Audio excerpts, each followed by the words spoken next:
This conference will now be recorded. अद्य बुधवासर अथवा सौम्यवासरः आषाढ़ कृष्ण चतुर्थी दिनांक 8 जून 8 जुलै 2020 पतंजल योग सूत्र प्रमाण विपर्य विकल्प निद्रा स्मृतयः मूकं करोति वाचालं पङ्गुं लङ्घयते गिरिं यत्कृपातमहं वन्दे परमानन्दमाधवम् अपि स्वशक्त्या तपसि प्रवर्तसे शरीरमाद्यं खलु धर्मसाधनम् कनिष्ठिकाधिष्ठितकालिदासो युक्तवान् तद् अहमत्र वक्ष्ये उद्दिष्टमायुर्वेदस्य स्वस्थस्य स्वास्थ्यरक्षणम् आतुरे रोगमुक्तिश्च द्वयमेतत् प्रयुज्यते योगशास्त्रे धुना किन्तु न तस्य प्रयोजनम् द्वयोर्मोक्षप्राप्तिः स्यात् योगो मोक्षप्रवर्तकः स्वास्थ्यं च रोगमुक्तिश्च मोक्षप्राप्तिस्तथैव च सम्यगध्ययनेनैव आयुर्योगस्य तद्भवेत्।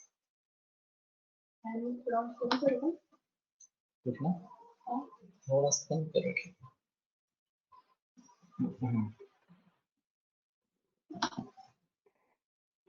प्रथमोऽध्यायः समाधिपादः अथ योगानुशासनम् योगश्चित्तवृत्तिनिरोधः तदा द्रष्टुः स्वरूपेऽवस्थानं वृत्तिसारूप्यमितरत्र वृत्तयः पञ्चतयः क्लिष्टाः प्रमाणविपर्य विकल्पनिद्रास्मृतयः प्रत्यक्ष अनुमानागमाः प्रमाणानि विपर्ययो मिथ्याज्ञानम् अतरूपप्रतिष्ठम् शब्दज्ञानानुपाते वस्तुशून्यो विकल्पः अभावप्रत्यालम्बना वृत्तिर्निद्रा अनुभूतविषयासंप्रमोषः स्मृतिः अभ्यासवैराग्याभ्यां तन्निरोधः तत्र स्थितौ यत्नोऽभ्यासः स तु दीर्घकालनैरन्तर्य सत्कारासेवितो दृढभूमिः दृष्टानुश्रविकविषयवितृष्णस्य वशीकारसंज्ञा वैराग्यम् तत्परं पुरुषख्यातेः गुणवैतृष्ण्यम् वितर्क विचारानन्दास्मिता रूपानुगमात् संप्रज्ञातः विराम प्रत्याभ्यास पूर्वः संस्कारशेषोऽन्यः भवप्रत्ययो विदेह प्रकृतिलयानां श्रद्धावीर्य स्मृति समाधि प्रज्ञापूर्वक इतरेषां तीव्र संवेगानाम् आसन्नः मृदुमध्यादिमात्रत्वा ततोऽपि विशेषः ईश्वर प्रणिधानाद्वा क्लेशकर्म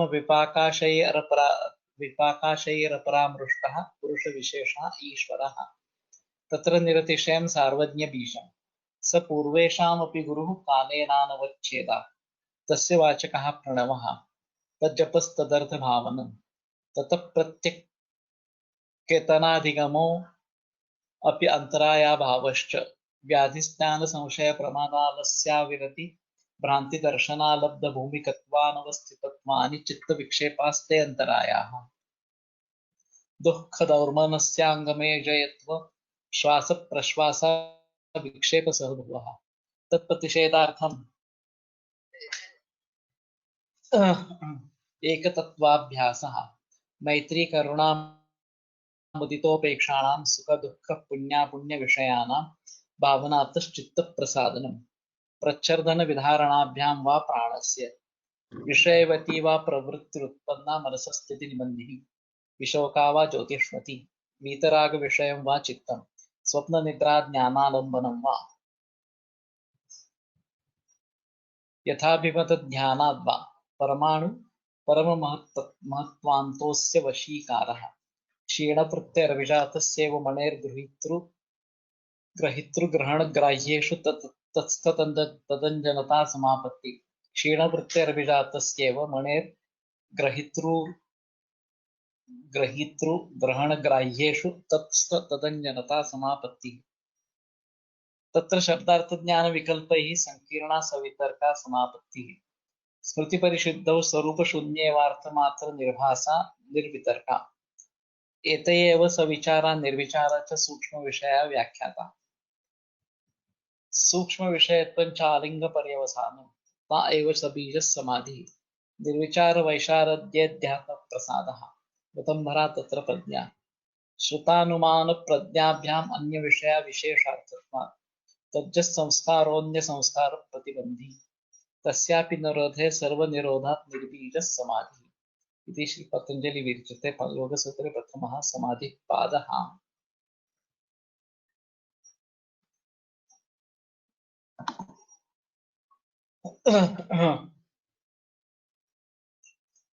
तर्हि ताः पुनः निरोधव्याः बहुते सति चित्तस्य वृत्तः पंचतयः क्लिष्टाः। तो वृत्ति जो है वो 5 प्रकार के हैं, क्लिष्ट और अक्लिष्ट। क्लेश हेतु का कर्माशय प्रचय क्षेत्रीय भूता क्लिष्टा। जो क्लेश को उत्पन्न करने वाली और कर्माशय प्रचय में क्षेत्रीय भूत या वहां जिनका स्थान है इस प्रकार की जो है वो क्लिष्ट है। ख्याति विषया गुणाधिकार विरोधिन्यो क्लिष्टा। और ख्याति जिनका विषय है गुणाधिकार को विरोधी इस प्रकार की जो है अक्लिष्ट है। क्लिष्ट प्रवाह तत्कापि अक्लिष्टा। क्लिष्ट प्रवाह में जो मानी गई है या उसमें शामिल जो हो गई है वो अपि अक्लिष्टा, वो भी अक्लिष्ट इस प्रकार से है।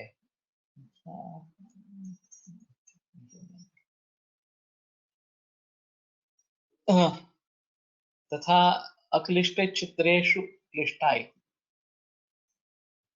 क्लिष्ट छिद्रेषु अपि अक्लिष्टा भवन्ति। क्लिष्ट में छिद्र है तो उसमें अक्लिष्ट होती है। तो ये शायद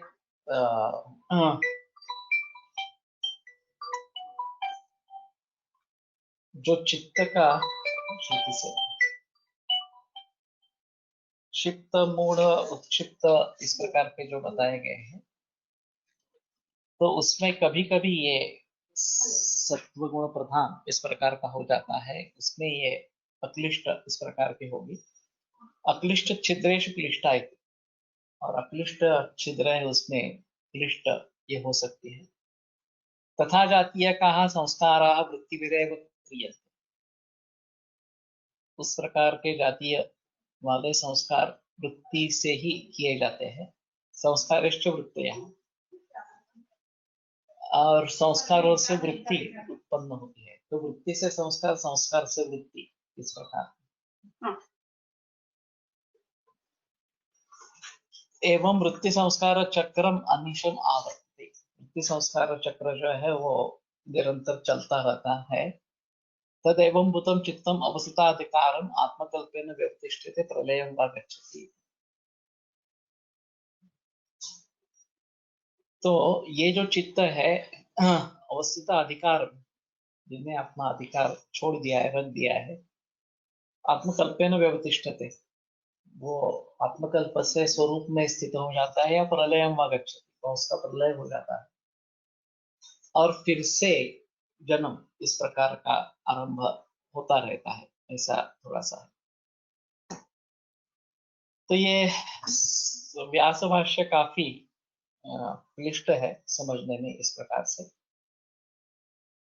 इनके द्वारा जो विवरण दिया गया है कृष्णाजी शास्त्री कोलटकर सर जी का, उसमें जब तक असंप्रज्ञात समाधि सिद्ध नहीं होती तब तक जो वृत्तियां रहती है वो क्लिष्ट रहती है और बाद में अक्लिष्ट इस प्रकार की रहती है। और वो जो 5 वृत्तियां बताई गई है वो प्रमाण विपर्य विकल्प भिन्नत्रास इस प्रकार की बताई गई है। तो उनका विवरण देखे।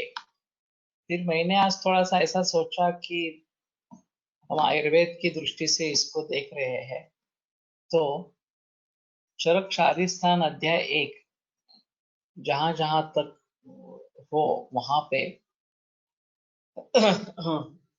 उसको इसमें जोड़ दिया जाए तो ज्यादा बेहतर रहेगा। तो मैंने कुछ कोशिश की वो पढ़ने की। शुरू में ही अग्निवेश ने बहुत सारे प्रश्न पूछे हैं आत्रेय जी को और आत्रेय ने उनका सभी का जवाब दिया है एक के बाद एक इस प्रकार से करके।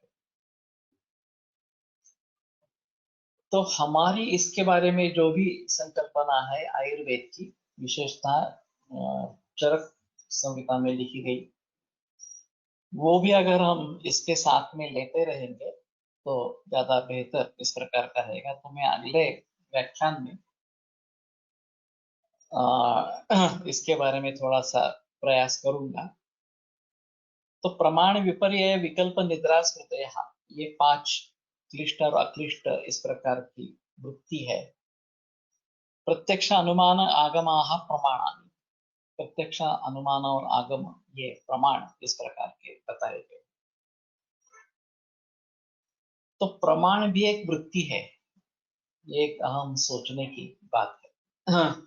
और वो क्लिष्ट अक्लिष्ट दोनों तरीके से हो सकती है, ऐसा इनका कहना है।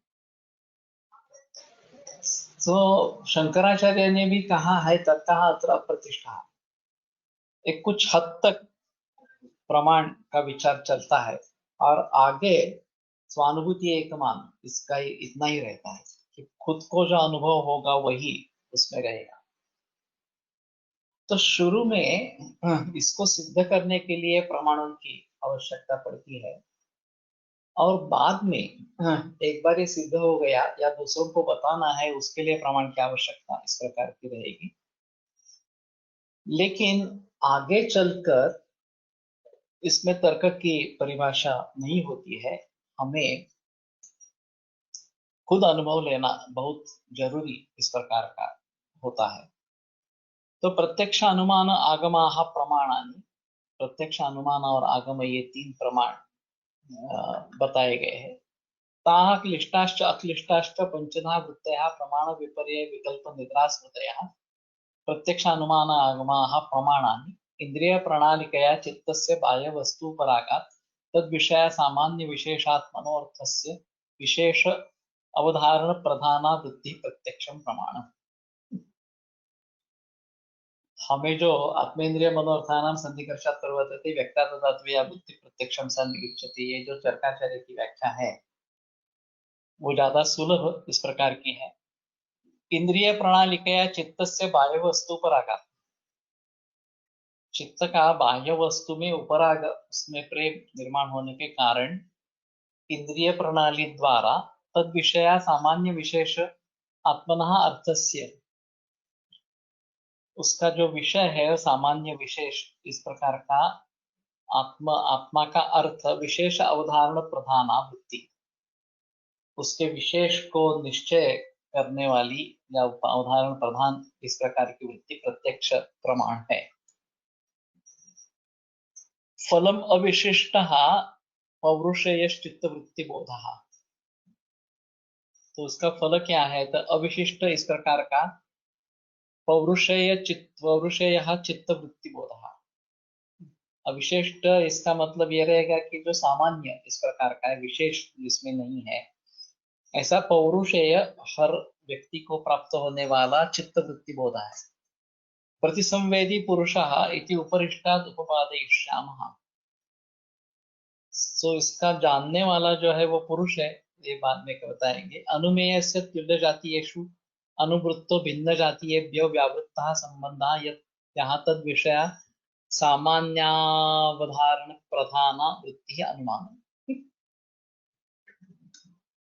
अनुमेय से तुल्य जातीयेषु अनुवृत्तः भिन्न जातीयेभ्यो व्यावृत्तः संबंधः, अनुमेय जो है उसमें उसका तुल्य जातीयेषु अनुवृत्तः, उसके तुल्य जातीय जो उसका अनुवृत्त, उसका अनुगमन करने वाला, भिन्न जातीय व्यावृत्तः संबंध, और बाकी उससे भिन्न जो जाती है उसको, उससे जिसकी व्यावृत्ति हो जाती है, यस तद विषय सामान्य अवधारण प्रधान वृत्ति अनुमान, उस प्रकार के सामान्य अवधारण प्रधान जो वृत्ति है वो अनुमान है। यथा देशांतर प्राप्तिर गतिम चंद्र तारकम चैत्रवत विंदश्च अप्राप्ते अगतिः आप्तेन दृष्टा अनुमितो वार्था परत्र स्वबोध संक्रांते शब्देन उपदिश्यते शब्दात् तदर्थ विषय वृत्ति श्रोतुरागमः। आगम का शुरू हो गया। यथा देशांतर प्राप्ते है गतिमत चंद्र तारकम चैत्रवत।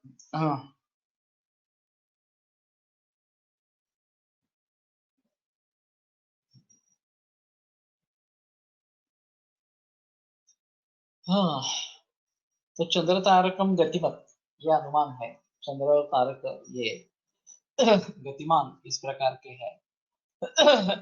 चैत्रवत देशांतर्गत देशांतर प्राप्त है। जैसा जैसे चैत्र एक देश से दूसरे देश में जाता है, तो चंद्र तारक कभी यहाँ दिखते हैं, कभी वहां दिखते हैं, इस प्रकार के, तो इसलिए वो गतिमत इस प्रकार के हैं। विंध्यश्च अप्राप्ते है अगति।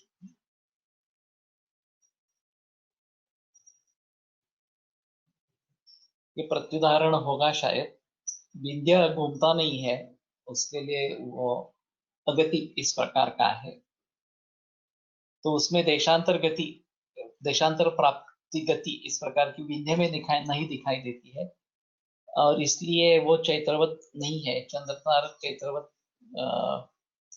गतिमत इस प्रकार का है। आप्तेन दृष्टः अनुमित वा अर्थः परत्र स्वबोध संक्रांते शब्देन उपदिश्यते शब्दात् तदर्थ विषया वृत्ति श्रोतु आगमः। तो आप्त ने जो देखा है या अनुमित इस प्रकार का अर्थ है, दूसरे को स्वबोध संक्रांत है, उसका उसके लिए बोधजनक हो, शब्देन उपदिश्यते शब्दा, तो शब्द से बताया जाता है। तद अर्थ विषय वृत्ति श्रोतु आगम, उसका अर्थ विषय होने वाली वृत्ति, ये श्रोता के लिए आगम इस प्रकार का है। यस्य अश्रद्धेयार्थो वक्ता न दृष्टानुमितार्थः स आगमः प्लवते। तो अगर वक्ता जो है अश्रद्धेय इस प्रकार का है, और अर्थ जो है वो दृष्टानुमितार्थ न दृष्टानुमितार्थ, देखा भी नहीं है और अनुमित भी नहीं है, सागम प्लवते, वो आगम नहीं हो सकता। मूल वक्तरितु दृष्टानुमितार्थी निर्विप्लव स्यात्। तो मूल वक्ता जो है दृष्टा और अनुमित होने के कारण वो निर्विप्लव, उसमें कोई संदेह इस प्रकार का नहीं रहता।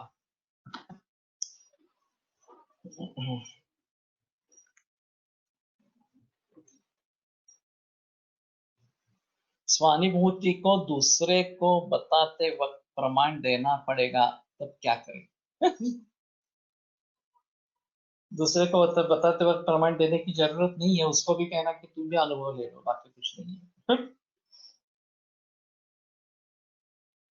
तो ये जब तक प्रमाणों से कुछ सिद्ध करना है, तो कुछ हद तक ये हो सकता है, लेकिन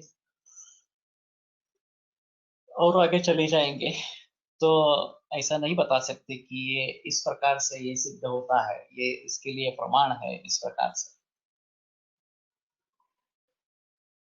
तो कहने का मत तात्पर्य ये है कि प्रमाण विपर्य विकल्प निद्रा स्मृति, ये विकल ये क्लिष्ट और अक्लिष्ट इस प्रकार के वृत्ति है। प्रत्यक्ष अनुमान आगम, ये तीन प्रमाण इस प्रकार के बताए गए हैं। तो मेरे ख्याल में आयुर्वेद ग्रंथों में जो प्रमाण के बारे में बातें हुई है, वही बेहतर है समझ में आने के लिए। इन्होंने धूम और बन्नी का उदाहरण अग्नि के लिए दिया है। एक तो ये प्रत्यक्ष प्रमाण है जो इंद्रियों के द्वारा और मन के द्वारा हमें प्रत्यक्ष ज्ञान होता रहता है, इसके बारे में किसी को भी संदेह नहीं है। वृत्ती म्हणजे काय हे या ठिकाणी थोडे स्पष्ट सोपे करायला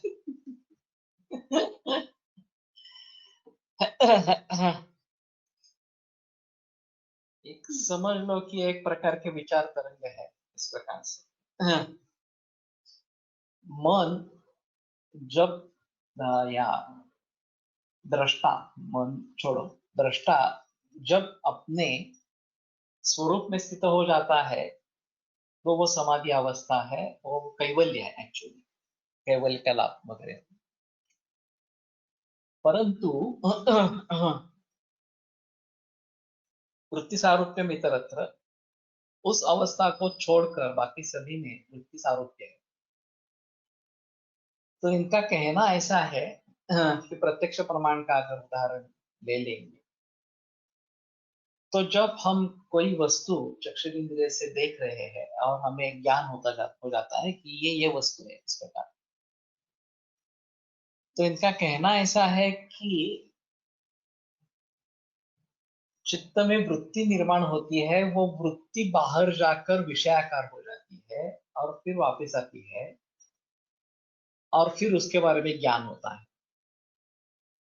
तो ये विषय का वृत्ति का विषयाकार होना, ये चक्षुरेंद्रिय के संबंध में वृत्ति वो उससे तादात्म्य हो जाता है, जिसका ज्ञान देना है, जिस विषय का ज्ञान देना है उसे उसका तादात्म्य इस प्रकार का हो जाता है और फिर वो वापिस आती है। फिर आत्मा को ज्ञान होता है कि ये मैं पर्वत देख रहा हूँ या घर देख रहा हूँ, नदी देख रहा हूँ, जो भी है कुछ इस प्रकार से।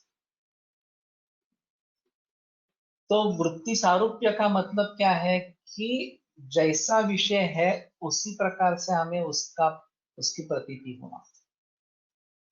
ये चक्षुरेंद्रिय के बारे में है, वैसे रसनेन्द्रिय के बारे में है, स्पर्शेंद्रिय के बारे में है वगैरह। उस जो जिस विषय का ज्ञान हमें जिस इंद्रिय से होने वाला है, हमारी वृत्ति उस विषय से एक रूप इस प्रकार की, स्वरूप इस प्रकार की हो जाती है और फिर हमें उसका ज्ञान होता है। राग द्वेष पूर्ण रूप से मुक्त हो नहीं हो तभी कैवल्य समाधि से आगे की अवस्था, यही तो है। असंप्रज्ञात समाधि होने के बाद ये तदादृष्ट स्वरूप अवस्थान में इस प्रकार की अवस्था हो सकती है। ऐसा उस समय में भी अक्लिष्ट वृत्तियां रहती है। क्लिष्ट वृत्ति में थी जो क्लेश को कारण जन्म देती है, इस प्रकार की वृत्तियां नहीं रहती। लेकिन बाकी सब चीजों में हम इंद्रियों से जब तक ज्ञान ग्रहण करते रहते हैं तब तक विभिन्न भिन्न वृत्तियां उत्पन्न होती रहती है। ये सबसे अहम चीज इस प्रकार की है। और ये सत्व रजस तमस इनका इसके ऊपर परिणाम होता रहेगा, ऐसा थोड़ा सा है। तो एक प्रमाण कहने की आवश्यकता है कि किन प्रमाणों से ये सभी सिद्ध होगा इस प्रकार से। आगे उसके बारे में बहस शायद आएगी, मुझे भी पता नहीं है कि ये प्रमाण, ये जो 3 प्रमाण बताए गए, प्रत्यक्ष, आगम और अनुगम, उसमें भी आगम अंत में दिया है। कैवल्य और समाधि में क्या अंतर समझे। एक बार कैवल्य प्राप्त हो गया तो आगे फिर से पीछे आ नहीं सकते। समाधि अवस्था में रहते हैं, आनंद की या किसी भी वेदना नहीं इस प्रकार की अनुभूति होती है। जब समाधि से बाहर निकलेंगे तो फिर से वृत्तियों का आरंभ शुरू हो जाएगा। तो ये असंप्रज्ञात समाधि कैवल्य की तरफ लेके जाने वाली है, खुद कैवल्य नहीं है। ये समाधि से आगे की अवस्था ये इसी प्रकार का है। तो मैं समझता हूँ कि इन्होंने मराठी में अभी ये प्रत्यक्ष, अनुमान और आगम शब्द प्रमाण, इसके बारे में कुछ विवरण इस प्रकार का दिया है और आप्त वगैरह के बारे में दिया है। उन्होंने वही धूम और अग्नि का उदाहरण अनुमान के लिए ले लिया है, लेकिन ये पद्धति थोड़ी अलग है। न्याय शास्त्र में जो धूम और अग्नि का है वो साहचर्य नियम पर आधारित है और बौद्धों के अनुसार वो कार्य कारण भाव पर आधारित है। तो अग्नि ये कारण है, धूम ये कार्य है, क्योंकि अग्नि के बिना धूम निर्माण नहीं हो सकता। तो जब धूम है, कार्य है, तो उसके पीछे कारण होना ही चाहिए, तो अग्नि होना चाहिए। इस प्रकार की व्युत्पत्ति बौद्ध रखते हैं। और न्याय वैशेषिक ने जो ली है कि मुझे सहचार दर्शन, अग्नि और धूम दोनों को एक स्थल में बार बार देखने के बाद हमें ऐसा लगता है कि जहाँ धूम है वहां अग्नि है। साहचर्य नियम और व्याप्ति जिसको कहते हैं, और उस व्याप्ति से युक्त हेतु जो है धूम इस प्रकार का, वो पर्वत पर दिखाई देता है, तो हमें पता चलता है कि जो भी इस प्रकार का व्याप्ति से युक्त हेतु यहाँ पे है, तो उसका कार्य जरूर वहां पे होगा, या उसका जो सहचारी है अग्नि है वो जरूर वहां पे होगा। तो बौद्धों का ये ज्यादा बेहतर है, क्योंकि साहचर्य नियम कितने बार देखने के बाद हमें पता चलेगा। किसी को एक बार देखने के बाद भी पता चलेगा, किसी को 10 बार देखने के बाद भी पता नहीं चलेगा। ये एक न्याय शास्त्र में उसको सिद्ध करने के लिए काफी परेशानी होती है। जब हम कार्य कारण के ऊपर उसको सिद्ध करने का प्रयास करते हैं तो ये आसान होता है, क्योंकि अग्नि कारण है और धूप कार्य इस प्रकार का।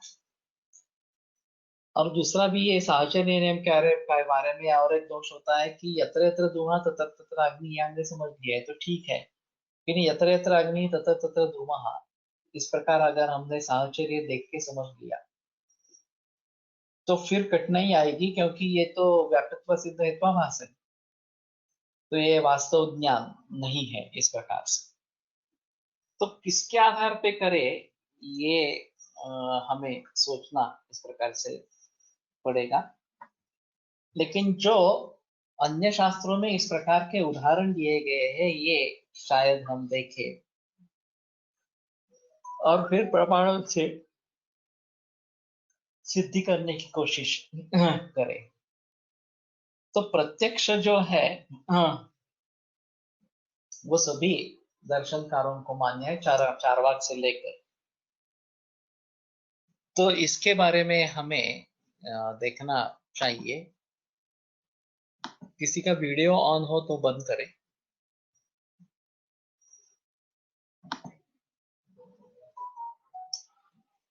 तो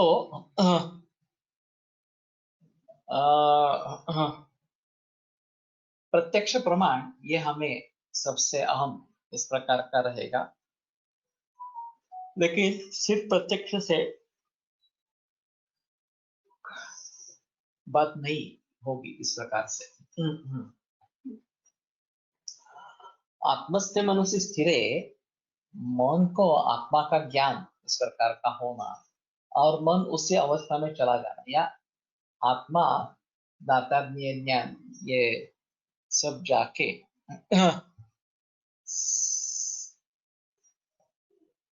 सर सारी पण वृत्ती म्हणजे अवस्था स्थिति का स्थिति बता सकते हैं या अवस्था भी बता सकते हैं। जब मैं चक्षुरिंद्रिय से कुछ ज्ञान ले रहा हूं तो मेरा चक्षुरिंद्रिय उस प्रकार की स्थिति में चला जाएगा कि वो विषयाकार हो जाएगा। मैं स्पर्शेंद्रिय से कर रहा हूं तो स्पर्शेंद्रिय हो जाएगा। अगर मैं अनुमान से कोई ज्ञान कर ले रहा हूं, यहाँ पे अग्नि है, धूम है तो अग्नि है इस प्रकार, तो मेरी वृत्ति उस अनुमान में, उस अनुमिति में रादर, जो अग्नि का है वहां पे सारूप्य उसका हो जाएगा। अगर कोई आप तो बता रहा है कि इस प्रकार ये पक्ष 5 क्लिष्ट और अक्लिष्ट इस प्रकार की वृत्ति होती है वगैरह वगैरह, तो ये आगम प्रमाण से हमें ज्ञात होगा, हमारी चित्त वृत्ति उस प्रकार की होगी। तो ये एक अवस्था है, स्थिति है, और कंटिन्यूअस ज्ञान की प्रक्रिया तो चालू ही रहती है। ऐसा है, किसी ना किसी तरीके से वो, जब तक हम जागरूक अवस्था में है तो इस प्रकार का ज्ञान होता रहेगा। प्रमाण का मतलब है कि प्रमाकरणम प्रमाणम, कि जिससे यथार्थ ज्ञान होगा वही प्रमाण कहलाएगा। इन्हें मुझे विपर्यय और विकल्प ये जो आगे बताए है, वो कहीं भूल कर हम मिथ्या ज्ञान को ज्ञान न समझे, या जो अस्तित्व में ही नहीं है, शब्द ज्ञानानुपाति वस्तु शून्य विकल्प, उसको ज्ञान समझे, ये नहीं होना है। तो प्रमाण, विपर्यय और विकल्प ये सभी प्रमाणों से जब ज्ञान की प्रक्रिया चल रही है उसमें है। निद्रा और स्मृति एक अलग चीज है। कि निद्रा में बाह्य विषयों का ज्ञान नहीं होता, लेकिन मनोव्यापार चालू रह सकता है, स्वप्न हो सकते हैं, और हमें ऐसा लगता है कि हम उस वृत्ति में गए हैं, हम घूम रहे हैं, हम बोल रहे हैं, हम खा रहे हैं, कुछ भी इस प्रकार का जो है, तो वृत्ति सारूप्य हो जाता है वहां पे। वहां बाह्य विषय नहीं है वास्तव में, किंतु हमें ऐसा लगता है कि इस प्रकार से हम विविध विषयों के बारे में विभिन्न इंद्रियों द्वारा कुछ ग्रहण कर ले हैं। तो ये निद्रा भी एक वृत्ति मैंने बता दी। और स्मृति जो है वो स्मरण है, वो अ, जिसका अनुभव हमने लिया है उसका एक संस्कार हमारी बुद्धि पर रहता है, और वो अगर जागृत हो जाता है तो उस विचार में हम डूब जाते हैं। ये अवस्थित, ये स्थिति हो जाती है कि मुझे उसका स्मरण आ गया और फिर मैं उसमें डूब गया इस प्रकार से। तो जितनी भी अवस्थाएं हो सकती है इस प्रकार के क्लिष्ट और अक्लिष्ट इस प्रकार की वृत्ति के बारे में, उन सभी को उन्होंने बताया है। जसे स्फटिकचा रंग फुलामुळे त्या रंगाचा दिसतो, त्याचप्रमाणे वृत्ती रूप समजावे। यही उदाहरण उन्होंने दिया है एक्चुअली, वृत्ति सारूप्यम इतरत्र, ये जो टीका उसकी है उसमें, कि उसके संपर्क में जो भी चीज आएगी उसका प्रभाव उस पर दिखाई देगा, और हमें हमें ऐसा लगेगा कि स्फटिक रक्त वर्ण है, लेकिन वास्तव में स्फटिक स्फटिक ही है, उसमें कोई रंग वगैरह इस प्रकार के नहीं है।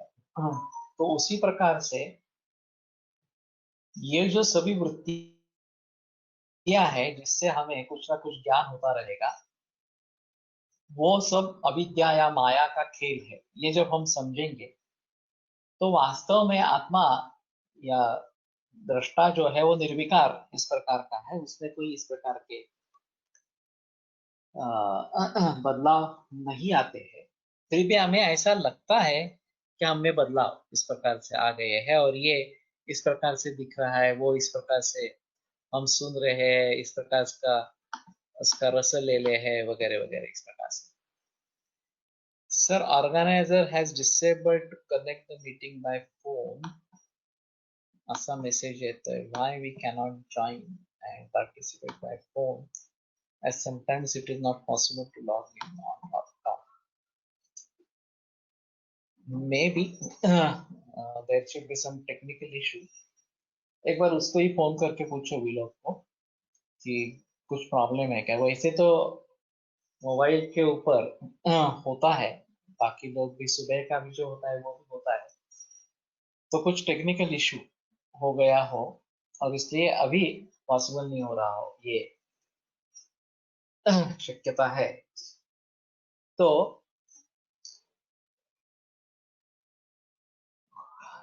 उसके बारे में सोचना पड़ेगा। तो मेरे ख्याल में इन्होंने प्रत्यक्ष, अनुमान और आगमन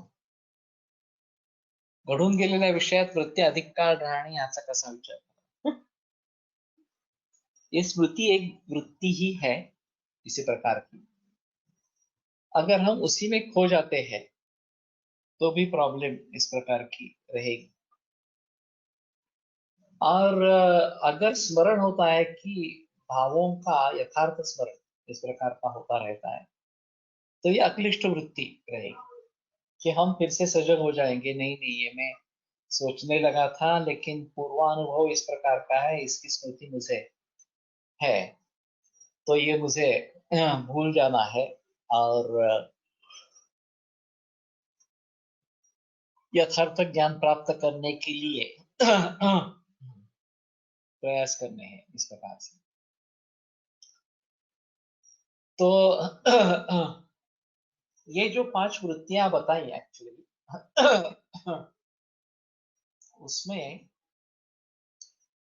चित्त कहाँ कहाँ पे एंगेज हो जाता है, इसमें स्थिर हो जाता है, ये सबसे अहम चीज है। वो अपने आप में नहीं रहेगा तो वृत्ति सारूप्य में तरफ है, सभी जगह ये वृत्ति सारूप्य इस प्रकार का होता रहेगा। और जितनी उसकी पॉसिबिलिटीज है वो सब उन्होंने कवर कर ली। कि वो प्रमाणमय होगा, विपर्यय में होगा, विकल्प में होगा, निद्रा में होगा और स्मृति में होगा, इस प्रकार से। तो हमें भली भांति ये समझ लेना है कि इस प्रकार की वृत्ति की स्वरूपता असल में नहीं है, ये बाह्य विषय है ही नहीं, ये सब ब्रह्म ही मूल तत्व है, ये सब माया है इस प्रकार से। तो उसमें से बाहर कैसे निकले, ये सबसे अहम इस प्रकार की चीज है। तो अगर हम इसमें से बाहर निकलने की कोशिश करते हैं, उसके बारे में सोचते हैं, तो वही विचार मन में आता रहता है, ये भी एक अजीब बात है। तो आत्मस्थे मनसि स्थिरे, आत्मा में ही मन को स्थिर करना है,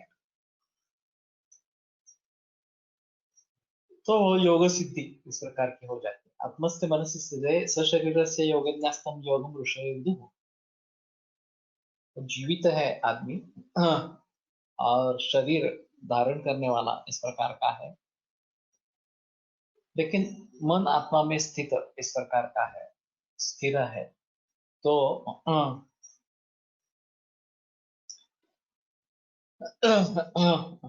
उसको इन वृत्तियों की अनुभूति नहीं होती है इस प्रकार से। बाह्य जो भी आलम्बन इस प्रकार के हैं, बाह्य जो भी विषय है, इंद्रियों के हो या मन के विषय हो, वो उसके अनुभव नहीं रहते हैं। तो एक चीज अहम इसमें ऐसी रहेगी कि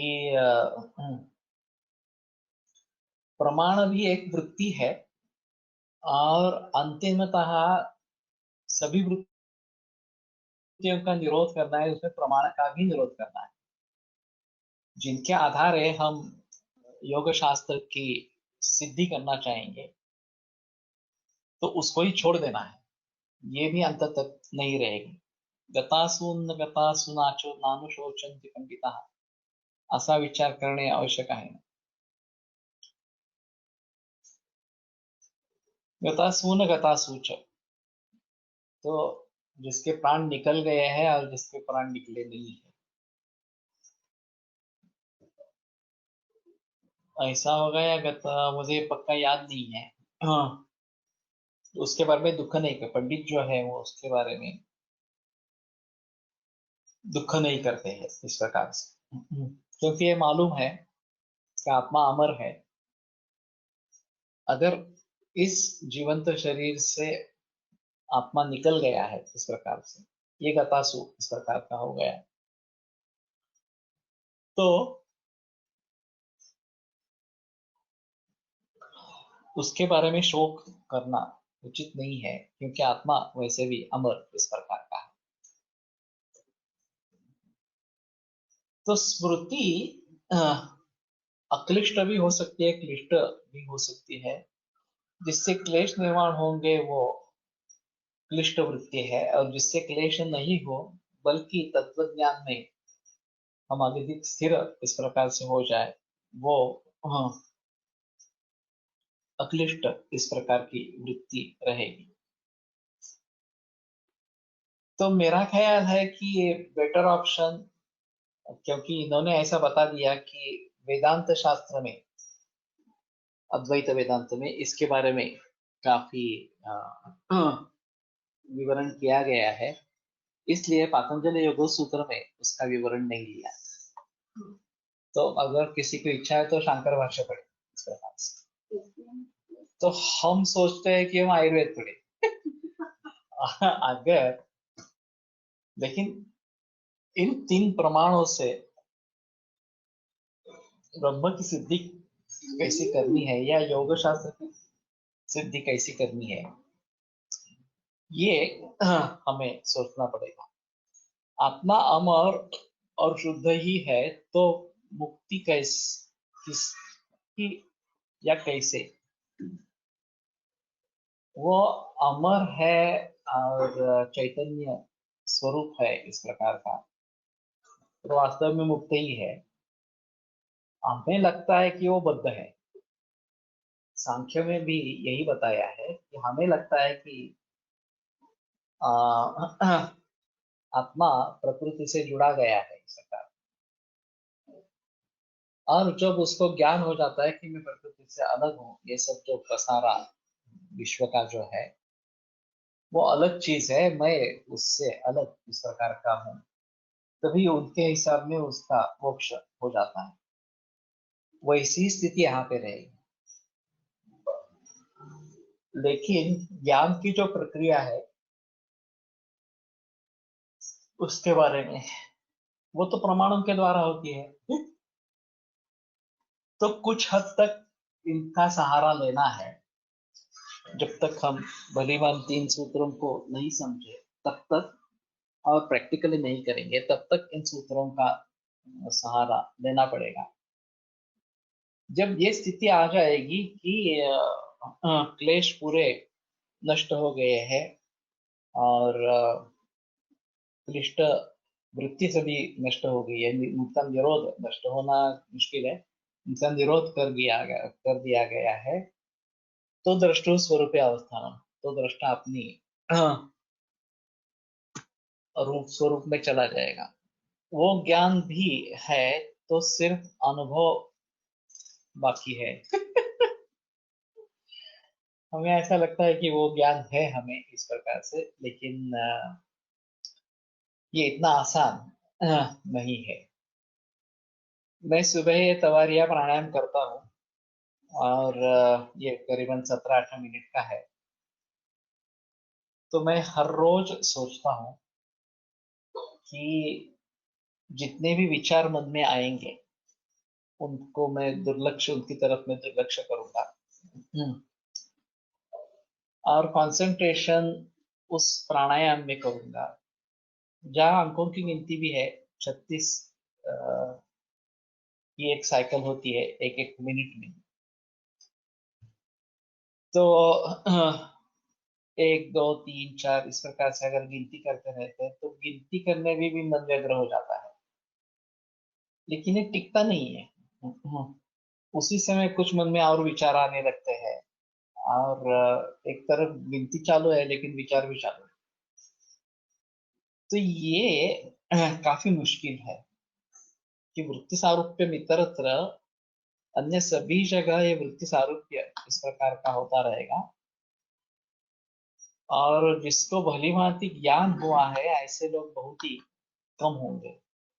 आत्मा मुक्त होना मतलब जन्म और मरण से मुक्तता होना, ये तो है। वो स्वरूप में स्थित हो जाता है तो ब्रह्म ब्रह्मीभूत, तो परम ब्रह्मीभूत हो, वो ब्रह्म हो जाता है, और फिर उसके वापस आने के चांसेस नहीं रहते। जब तक ये कर्माशय रहेंगे, सबसे अहम चीज क्या है कि कर्माशय अगले जन्म में हम हमें लेके जाएंगे इस प्रकार से, और जब तक इन कर्माशयों का अक्षय नहीं होता, उनको हमने पूरी तरीके से भुगत लिया है, ये स्थिति नहीं आती है, तब तक ये जनन मरण इस प्रकार का चालू रहेगा। तो अगर अगर हमें उससे मुक्ति पानी है, तो जैसे कल मैंने कहा कि जो भी हमारे कर्म है उनको खत्म करना है, उनको भोग लेना है उनका, ये एक चीज रहेगी। या उसको निर्बीज इस प्रकार का करना है, दग्ध बीज करना है, ताकि उसका फल न प्राप्त हो।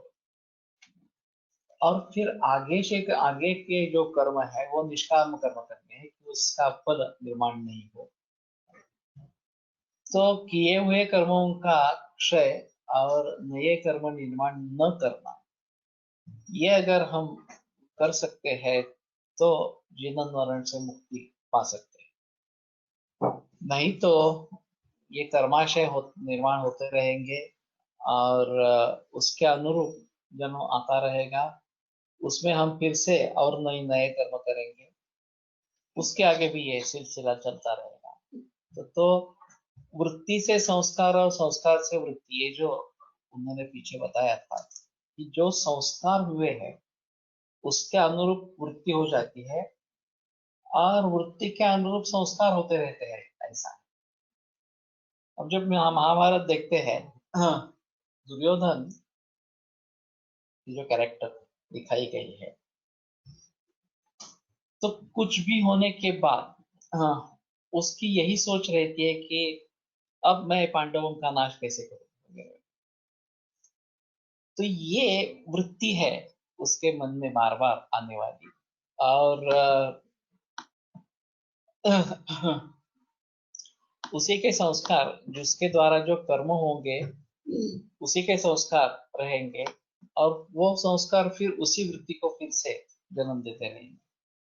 कभी कभी ज्योतिष जन्म पत्रिका देखकर मोक्षदायी पत्रिका है ऐसा कहते हैं, तो क्या उस व्यक्ति के लिए थोड़ा आसान रहेगा क्या इस दिशा में कदम बढ़ाओ? ये सही है। तो अगर ऐसी स्थिति होती है, ऐसा बताया जाता है, ये मोक्ष जन्म है इस प्रकार। मुझे भी बताया गया एक्चुअली, ये नाड़ी पट्टी मान, ये मोक्ष जन्म है ऐसा बताया गया, ये 5वां जन्म है ऐसा बताया। और लेकिन मोक्ष जन्म है तो उसके लिए प्रयास करेंगे तो मोक्ष जन्म प्राप्त हो। अगर प्रयास नहीं करेंगे उसके हिसाब से तो अंत्यमति सागति, अंतिम क्षण में जो मति होती है, जो बुद्धि होती है, उस प्रकार की गति मिलती है। तो अंतिम क्षण में हमें किसी भी प्रकार की अपेक्षा, आशा नहीं रहनी चाहिए। अगर ऐसा होता है तो फिर जन्म मिलेगा, और उसके लिए तैयारी अभी से करनी है कि निष्काम इस प्रकार का हो जाना, तो उसके लिए तैयारी अभी से करनी है। एक कोरटकर सर ने कथा बताई थी, शायद मैंने पहले भी शेयर की है, कि कैसे उच्च कोटि के योगी थे और उनको विश्वास था कि मृत्यु के बाद उनको मोक्ष ही मिलने वाला है इस प्रकार से। तो मैंने अपने शिष्यों से कहा कि जब मेरी मौत हो जाएगी तो आपको स्वर्गीय संगीत सुनाई देगा, तो समझ लेना कि मेरी मुक्ति हो गई इस प्रकार से। तो शिष्य ने हाँ कर दिया। जब उनकी मृत्यु हुई तो ये कुछ स्वर्गीय संगीत सुनने में नहीं मिला, संगीत सुनने में नहीं मिला। तो उनकी तो श्रद्धा थी गुरु के ऊपर, या ऐसा हो नहीं सकता, गुरु झूठ नहीं बोलेंगे इस प्रकार से। तो दूसरे गुरु को उन्होंने पूछा कि इन्होंने तो ऐसा बताया था और हमें पूरा विश्वास है कि इस प्रकार से होगा, होता ही रहेगा, लेकिन हुआ नहीं है। तो दूसरे गुरु ने बताया कि एक काम करो, वो कहाँ पे लेटे थे मृत्यु के समय, तो उन्होंने वो जगह दिखाई। गुरु खुद उस जगह पे लेट गए। वहां एक खिड़की थी बगल में, तो उन्होंने बाहर देखा तो एक बद्री का फल वहां पे दिखाई दिया। तो उन्होंने कहा ठीक है, ये कारण मिल गया। तो बाहर आए, उनको कहा कि बद्री का फल निकालो। तो छोटा सा फल था, तो निकाला। तो उन्होंने कहा कि ठीक है, अभी उसको ओपन करो। वो ओपन करने के बाद उसमें एक छोटा जीव था, अड़ी, लार्वा इस प्रकार की थी। तो उन्होंने कहा ठीक है, अभी इसको खत्म कर दो। तो खत्म किया तो स्वर्गीय संगीत सुनने में आया। तो फिर उन्होंने उसके बारे में विवरण किया कि ये वास्तव में मुक्त ही थे, किंतु मरते वक्त उनको बगर खाने की इच्छा हुई और तुरंत उस लार्वे का जन्म प्राप्त हो गया वो खाने के लिए। अभी वो और इसमें व्यग्र न होते जाए और फिर से ये जन्म मरण शुरू न हो जाए, इसलिए उसका वध करने का मैंने आदेश दिया, और फिर अभी उनकी मुक्ति हो गई इस प्रकार से। ये बड़ा अजीब उदाहरण इस प्रकार का है। अंत्यमति ही सा गति, अंत में जो मति होती है उससे गति प्राप्त होती है, अगला जन्म क्या होगा इसके बारे में हो सकता है। ऐसा ही एक विनोद है इसके बारे में कि एक ऐसी वृद्ध व्यक्ति, हाँ, शरपंजर या मृत्यु पंथ पे थी, और वो कुछ बोलना चाहती थी, वाह वाह के इस प्रकार से कुछ बोलना चाहती थी, हाँ, लेकिन ताकत शक्ति नहीं थी। हाँ, तो ये ऐसे थोड़ा अस्फुट अस्फुट बोल रहे थे, तो किसी ने सोचा कि वो कुछ बताना चाहते हैं, शायद वासुदेव केशव नाम भी लेना चाहते हैं परमेश्वर का। तो वैद्यराज को बुलाया, उन्होंने हेमोग्लोबिन रुपए की मात्रा छटाई, और वो देने के बाद वो बोलने लगे, मूर्खानो असुर कृष्ण खाते हैं। तो उनको जो कहने का मतलब था, वासुरु केसुनी जो है वो खा रहा था। तो कहने का मतलब है कि जब हमारा प्रस्थान है अभी इस लौकिक यात्रा को हम खत्म कर रहे हैं, उसमें भी हमारा मन उस केरसुने में अटका हुआ है। तो हम क्या सोचेंगे आगे चलकर, और हमारा अगला जन्म किस प्रकार का होगा वगैरह वगैरह, इसके बारे में कुछ सोचने का सवाल ही नहीं है इस प्रकार से। जीवन भर आशा ना ही रखेंगे तभी अंत समय में कोई आशा मन में नहीं रहेगी। मुक्ति की आशा रख सकते हैं। और ये भी एक अक्लिष्ट वृत्ति ही है। इस प्रकार की मुक्ति की आशा ये भी अक्लिष्ट वृत्ति है। तो अगर हम ऐसा कहेंगे कि बस अभी स्वरूप में स्थित हो जाना है इस प्रकार से, तो ये भी एक प्रकार की फिर आशा रहेगी ऐसा इस प्रकार का। ये काफी मुश्किल है कि किस प्रकार की मनस्थिति हो उस समय में। और हम अपनी अवस्था में अगर चले जाए,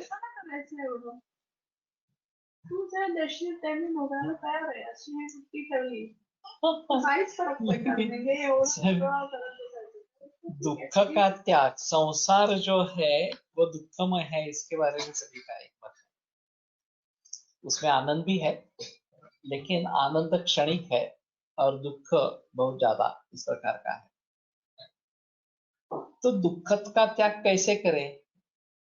तो उपधा जो है, उपधा ही बरो है, तो दुख दुखाश्रय प्रदा त्याग सर्वोपधानांच सर्व दुख व्यापोका। दुख और दुखाश्रय शरीर को प्राप्त कर देने वाली उपधा, उपभोग लालसा, उपभोग तृष्णा है। और हाँ, रामकृष्ण परमहंस नहीं, मुझे मालूम नहीं, अगर उनका है तो रटकर सर ने सिर्फ मुक्त एक मुक्त योगी के बारे में उदाहरण बताया था। अगर ऑथेंटिक रेफरेंस मिलता है तो ज्यादा बेहतर रहेगा लोगों को समझाने के लिए इस प्रकार से। लेकिन एक अहम चीज इसमें ऐसी रहेगी कि अंत अंत में जो गति है वही हमें अगले जन्म में प्राप्त होती है। जीवन मुक्त क्या है? जीवन मुक्त का मतलब ये है कि ये वास्तव में मुक्त हो गए हैं, फिर भी उनकी आयु शेष है, तो इसलिए जी रहे हैं। लेकिन उन्हें कुछ हासिल करना नहीं है, उनको कुछ आशा अपेक्षा इस प्रकार की नहीं है, सिर्फ जिंदा है इतना ही उसमें रहेगा। तो उनको जीवन मुक्त इस प्रकार, जैसे वो योगी का मैंने उदाहरण दिया था कि चमड़ी जाने और कुत्ता जाने इस प्रकार से, तो ये जीवन मुक्त इस प्रकार की अवस्था रहेगी। और उसमें जाने वाले लोग रहते हैं, ऐसा भी है, उस अवस्था में रहने वाले लोग होते हैं। और हमें अगर जीवन मुक्ति चाहिए जन्म मरण से, तो इस पद्धति के बारे में सोचना है। कामये दुख तप्ता नाम प्राणी नाम आरती नाशनम, इस प्रकार की अगर इच्छा है तो फिर से जन्म लेंगे, उस कार्य के लिए ले लेंगे। ये जो चीज है वो इस प्रकार से होती रहेगी। अजामी की भगवत गीता में की स्टोरी भी यही है कि अंत समय में उससे प्रभु का नाम याद आया और उसकी मुक्ति हो गई। अजामिल, अजामेल, हाँ, अजामेल, अजामेल। तो इसके हिरण्यकश्यप नहीं, दूसरा कौन बताता हूँ, उसके भी बारे में ऐसी ही कथा आई है कि वो देवों को कोसते रहे और लड़के का नाम ईश्वर का रखा था, मुझे याद नहीं है, हरि, केशव, माधव वगैरह ऐसा कुछ नाम रखा था। और जब अंत समय आया उनको बहुत तकलीफ हो रही थी, तो अत्यंत आर्त स्वर में, अच्युत, मेरे ख्याल में अच्युत, और तो उसने जोर से पुकारा अच्युत को, नारायण, नारायण का नाम लिया था। तो उसमें इतनी आर्तता थी उस आवाज में कि नारायण खुद प्रकट हुए और उनको मुक्ति दे दी। तो ये भी अजीब है, पूरे जन्म भर उसने पाप किया था और सिर्फ लड़के का नाम नारायण था और नारायण के नाम से वो लड़के को बुला रहे थे, लेकिन विष्णु खुद आ गए और उनको मुक्ति दे दी। शायद इसलिए जुने जमाने बच्चों के नाम भगवान के नाम पर रखते थे। यही सही है कि उनका नाम अंत में ले लेंगे तो भगवान का नाम लिया, इस प्रकार का हो जाएगा। और फिर ताकि पुत्र मोह में क्यों न हो प्रभु नाम निकले, क्यों ना हो प्रभु नाम निकले। सो पुत्र के मोह से इसका नाम मोह में आए, और फिर भी ये भगवान के लिए प्रसाद करने के लिए काफी इस प्रकार का है।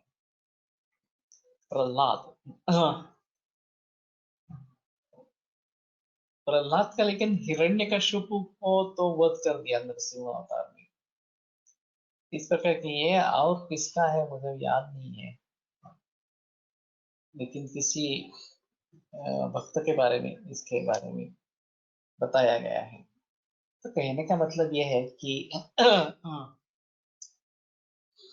हमें क्या चाहिए, या हमें अच्छी तरीके से सोच कर समझ लेना है।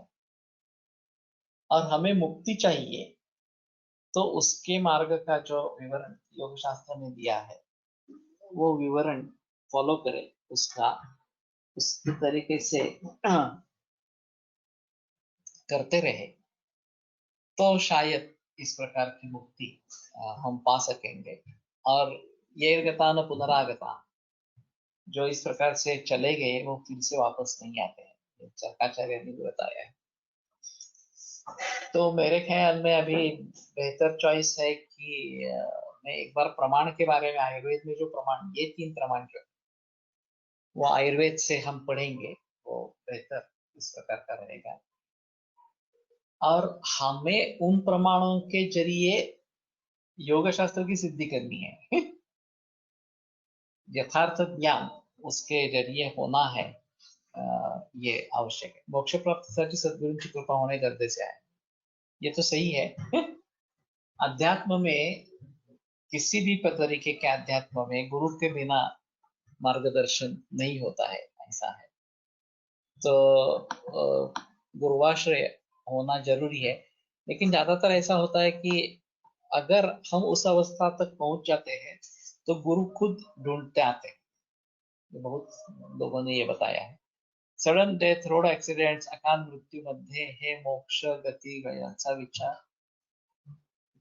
बहुत नसावा, आसावा नहीं है इनमें सोचने की भी फुर्सत नहीं रहती कि मुझे क्या करना है। अगर डेथ बेड पे पेशेंट है और मृत्यु सुनिश्चित है, तो उस समय में हम शायद उसके बारे में सोच सकते हैं कि मुझे अगला जन्म किस प्रकार का चाहिए, नहीं चाहिए इस प्रकार की मुक्ती कशाला पण त्यापेक्षा चांगले कर्म करणे आणि पुन्हा तेच करण्यासाठी जन्माला येणे हे का नाही. कारण दुःखाची शायद गोष्ट हाँ वो आनंद तात्कालिक है, वो निरंतर आनंद इस प्रकार का नहीं है, इसलिए इस प्रकार के बताया गया है. कर्म प्रधान विचार का नहीं. हर एक की अपनी अलग सोच है. तुम अगर इस प्रकार से विचार करना चाहते तो उसमें कोई प्रॉब्लम नहीं है. सिर्फ बाद में अगर ऐसा महसूस होगा 3-4 जन्म के बाद कि नहीं, मैं जो कर रहा था वो ठीक नहीं है, मुझे मुक्ति ही चाहिए, तो शायद ये बात हो सकती है कि मुक्ति के बारे में सोचे. तो हर एक की अपनी अपनी इच्छा इस प्रकार से रहेगी. तो ठीक है, यहाँ पे रुकते हैं. अगले मंगलवार को फिर से मिलेंगे. अवतार रूप मध्ये हाच विचार असावा का. हाँ, लेकिन उसमें ऐसा है कि अवतार लेना और फिर निकल जाना, वो जो मूल विष्णु है वो तो वैसा ही है. ये हमारे हिसाब से ये अवतार ले लिया, राम अवतार हो गया, कृष्ण अवतार हो गया, इस प्रकार से. लेकिन उसका जो मूल स्वरूप है उसको कोई अंतर नहीं आने वाला. हमारे लिए अवतार है इस प्रकार से. योगेन चित्तस्य पदेन वाचां बलं शरीरस्य च वैद्यकेन योपाकरोत्तं प्रवरं मुनीनां पतञ्जलिं प्राञ्जलिरानतोऽस्मि. विरम्यते व्याख्यान व्यापार.